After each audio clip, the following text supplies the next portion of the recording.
रोजगार की तैयारी। दोस्तों, मैं हूं अजीज शेख राजस्थानी और आप देख रहे हैं आपका अपना YouTube channel Sameer mobile repair solution. दोस्तों, आज की इस क्लास में मैं आपको है ना जो ये मल्टीमीटर आप जो देख पा रहे हैं ना, इसका नॉलेज दूंगा और इसका नॉलेज देते हुए मैं आपको है ना ये इसकी कोल्ड टेस्टिंग भी बताऊंगा। तो किस प्रकार से है ना जो कैपेसिटर को आप पहचानेंगे, किस प्रकार से कोयल को आप पहचानेंगे, किस प्रकार से फ्यूज को आप पहचानेंगे कि कौन सी कोयल है, कौन सा कैपेसिटर है, कौन सा ट्रांजिस्टर है, कौन सा फ्यूज है और कौन सा डायोड है, ये सब आपको जानकारी देने वाला हूं। ये आप दोस्तों जानकारी ले लिए ना आराम से, तो इसके बाद में आपको है ना कभी भी दूसरी क्लास लेने की जरूरत नहीं पड़ेगी। इसकी जानकारी के लिए इतनी बेहतरीन तरीके से बहुत ही आराम से मैं आपको समझाऊंगा। मीटर की टेस्टिंग भी बताऊंगा और इसकी कोल्ड टेस्टिंग बताऊंगा। तो देखें दोस्तों आपका ये वीडियो। मीटर में देखिए कि जो स्टेप काम आएंगी उनके बारे में बताता हूँ आपको। सबसे पहले ये तो ऑफ है मीटर, ये लाल वाला तो इसमें रखेंगे ऊपर वाले में, ये जो आपको लग रहा है ओम्स वेयर इसमें लिखा हुआ जिसमें, और जो ब्लैक है कॉम में लगेगा। जल्दी जल्दी बता रहा हूँ दोस्तों, आप वीडियो का रन दौरान करके देख लीजिएगा। और इसमें है ना आपको सबसे पहले ये बताता हूँ डीसी वोल्टेज के लिए, इसमें डीसी वोल्टेज नापा जाएगा। और इधर वाला जो हिस्सा है इसमें एसी नापते हैं, ठीक है। और इधर है इसमें जो ओम्स नापते हैं रेजिस्टेंस की। ये जो बजर रहने सबसे ज्यादा काम आएगी स्पीकर में, डायोड में, कैपेसिटर में, ठीक है।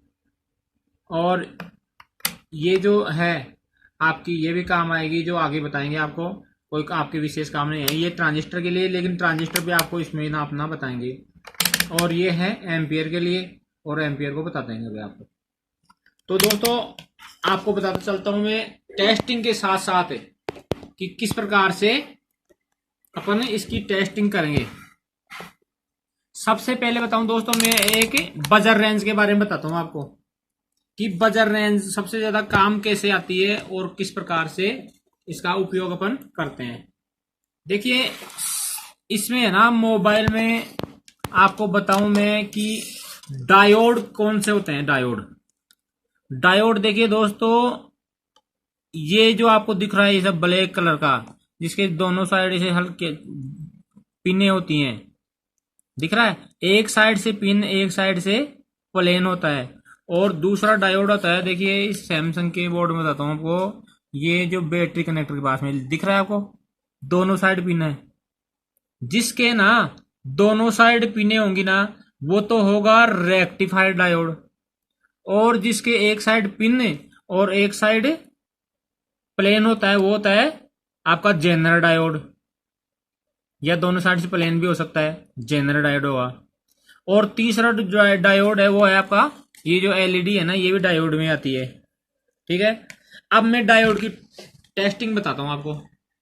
डायोड में क्या होता है दोस्तों कि दोनों साइड में ना आपको वैल्यू नहीं बताएगा, सिर्फ एक साइड में वैल्यू आएगी। देखिए अब आपको टेस्ट करना है, बजर रेंज में है ये आपका मीटर। इसमें एक साइड में देखो कुछ आ रहा है क्या, नहीं आ रहा है। अब दूसरी साइड में लगाते हैं बजर को अपन, इसको प्रोब को, देखिए आ गया, वैल्यू आ रही है कुछ। यानी एक साइड में तो आपको वैल्यू दिखाएगा डायोड के, और दूसरी साइड में आपको कोई भी वैल्यू नहीं बताएगा, तो आपका डायोड सही है। डायोड तीनों तरीके में ऐसा ही होगा, समझ गए ना। अब दिखा दूं आपको मैं ये दूसरा वाला डायोड, जिसके दोनों साइड पिन है, आ रही है वैल्यू।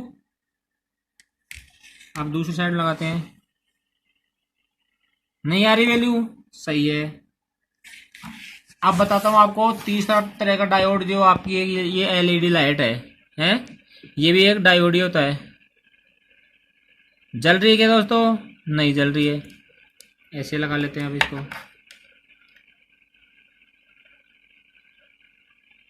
तो आपकी ये लाइट खराब है। अब इसको ये भी वाले भी देख लेते हैं अभी अपन।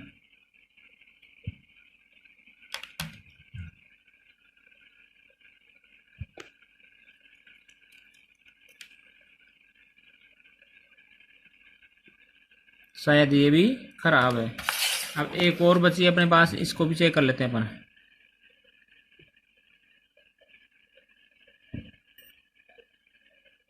नहीं जल रही है, जल गई दोस्तों। यानी ये डायोड सही है, एलईडी लाइट सही है। समझ गए टेस्टिंग करना। अब ये तो हो गई डायोड की टेस्टिंग। अब सेकंड बताता हूँ आपको क्या होता है कि ये जो कैपेसिटर होते हैं ना, कैपेसिटर जो कैसे होते हैं, दिखते कैसे हैं आपको ये बता दूं। फर्स्ट में तो ये जो ब्राउन कलर के आप देख पा रहे हैं, ब्राउन कलर के ये वाले ब्राउन कलर के दिख रहे हैं आपको, थोड़ा क्लोज करके बताना। ये जो ब्राउन कलर के हैं ये कैपेसिटर हैं, ब्राउन कलर के समझो तो कैपेसिटर समझो। और ये जो पीला रंग का है ये भी कैपेसिटर है। अब देखिए कैपेसिटर कितने प्रकार के होते हैं, दो प्रकार के। एक तो पोलराइज कैपेसिटर और एक होता है नॉन पोलराइज कैपेसिटर। ठीक है, अब पोलराइज कैपेसिटर कौन सा है ये बता दूं मैं आपको। ये जो आपका कैपेसिटर है ना, ये वाला पीला वाला, ये है पोलराइज कैपेसिटर। और इनके कैपेसिटर की दोनों साइड में भी कुछ भी कंटिन्यूटी नहीं आनी चाहिए तो सही है। कंटिन्यूटी प्लेट में लगे हुए क्या जाए ना तो वो कोई बात नहीं है, एक साइड में बता सकता है क्योंकि वो सर्किट से जुड़ा हुआ है इसलिए बताएगा। और ये जो पीला कैपेसिटर आप देख रहे हैं इसकी वैल्यू के बारे में मैं आपको बता देता हूं कि कई बार आप देखते होंगे कि ये जो जो आपका चार्जर आता है, चार्जर में है ना इस प्रकार के कैपेसिटर लगे होते हैं। ये क्या करता है कि अगर चार्जर को अपन लगाते हैं और फिर हटाते हैं तो धीरे धीरे लाइट बंद होती है, एक साथ नहीं होती है ना, वो इसी कैपेसिटर का यूज है। और ये जो एलईडी आप लाइट देख रहे हैं ना इसमें मोबाइल में, इसी से चलती है ये। समझ गए अब इसका मतलब।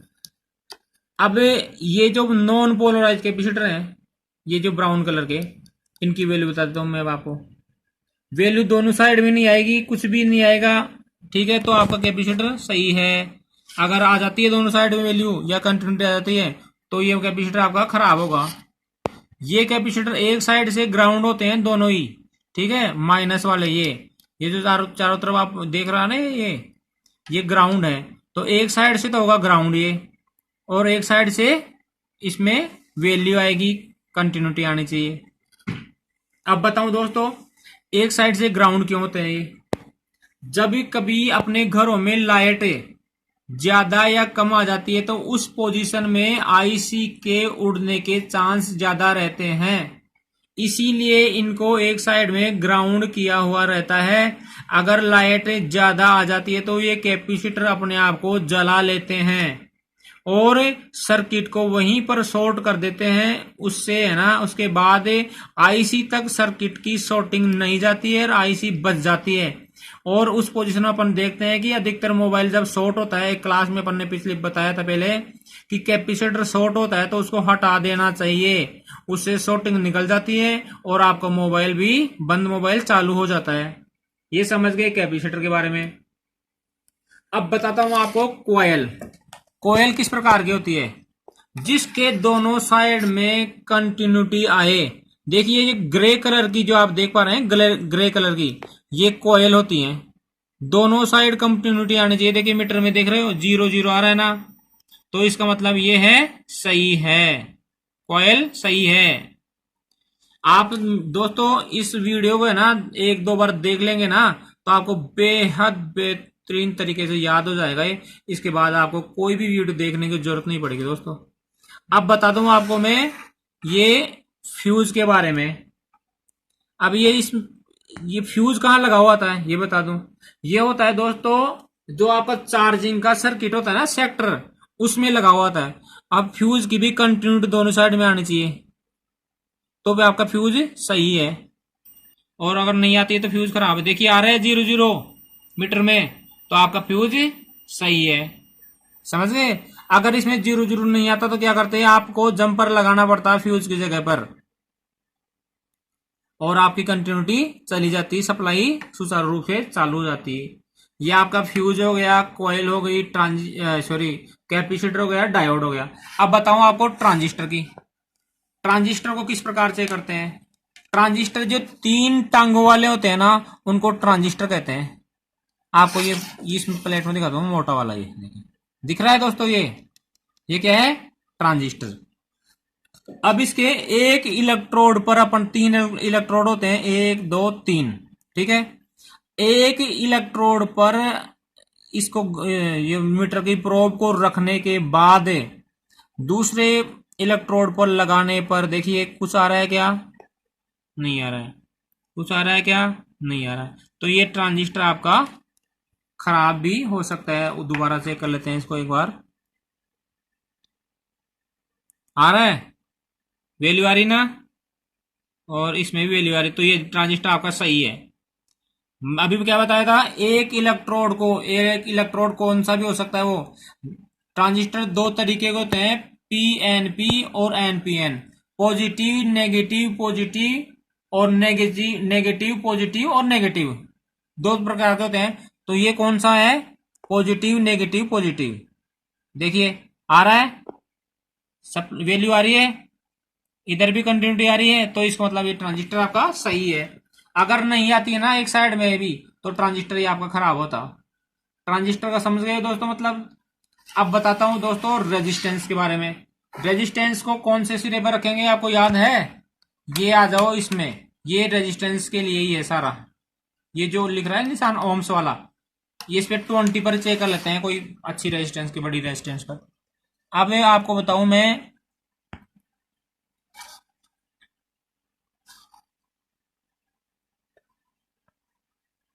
ये रेजिस्टेंस दिख रही है दोस्तों आपको? अच्छे से दिख रही ना? इस पर रख ले, देखिए कितना आ रहा है मीटर में, 2.23 किलो ओम्स आ गया। के लिख रहा है ना 20 के आगे के मीटर में, तो किलो ओम्स आ गया ना।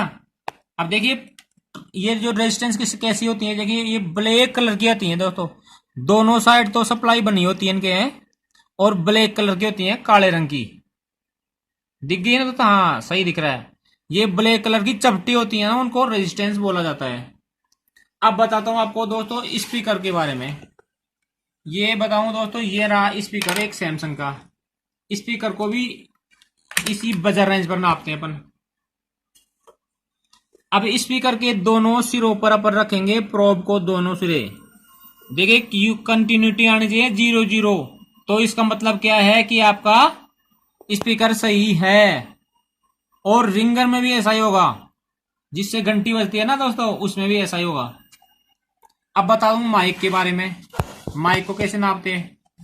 यह है माइक यूनिवर्सल।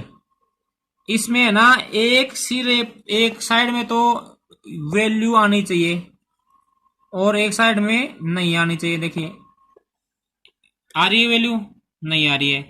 अपन दूसरी साइड लगा के देखते हैं। अब आ गई वैल्यू दोस्तों मीटर में? आ गई ना? तो आपका ये माइक सही है। ये वैल्यू 4 से लेके 14 तक हो सकती है, तो आपका माइक सही है। अब बताता हूं वाइब्रेटर के लिए। जो आपके मोबाइल में घंटी बंद कर देते हो, वाइब्रेशन चालू होता है ना, ये इसी मोटर से होता है। ये जो आपको दिख रही है ये वाली मोटर, ये देखो दोस्तों, ये है ना वाइब्रेशन है, वाइब्रेटर मोटर है। इसको कैसे चेक करते हैं, इसको बताता हूं मैं आपको।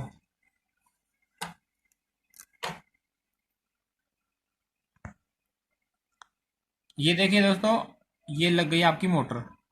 अब इसको ये जो दोनों सिरे है ना इसके मोटर के, इसमें भी लगाने पर बीप आएगी, 0 0 आएगा। तो ये भी वाइब्रेटर भी सही है आपका। और ऐसा ही करेंगे स्विच के साथ अपन। स्विच लगे होते हैं, ऑन ऑफ स्विच ये लगे होते हैं दोस्तों, इनकी सप्लाई वैसे नापेंगे अपन। जैसे ये है आपका, ये स्विच है, तो इसके दोनों सिरों पर अपन रखेंगे इसके, और स्विच को दबाएंगे ना अपन, तो कंटिन्यूटी 0 0 आनी चाहिए दोस्तों। तो आपका स्विच आ गए दोस्तों, आ गए ना 0 0।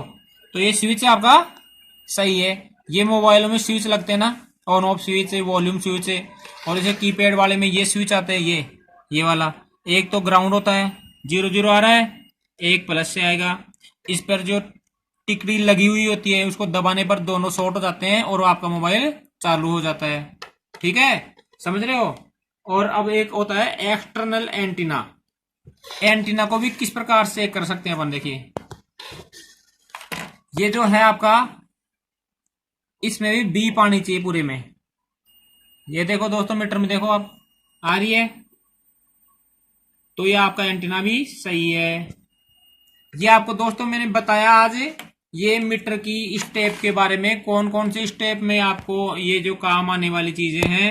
और एक रह गया था दोस्तों आपको, ये बैटरी वाला, ये डीसी अपन 20 से नापेंगे दोस्तों, डीसी।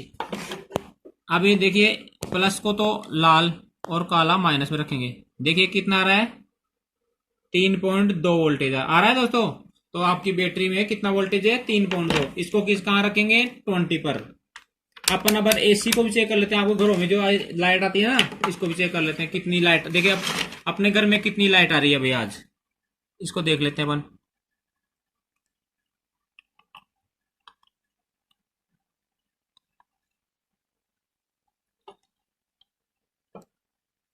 देखिए कितना वोल्टेज आ रहा है, बहुत ही कम आ रहा है दोस्तों, 198 वोल्टेज ही आ रहे हैं, 200 भी नहीं आ रहे दोस्तों इस समय वोल्टेज।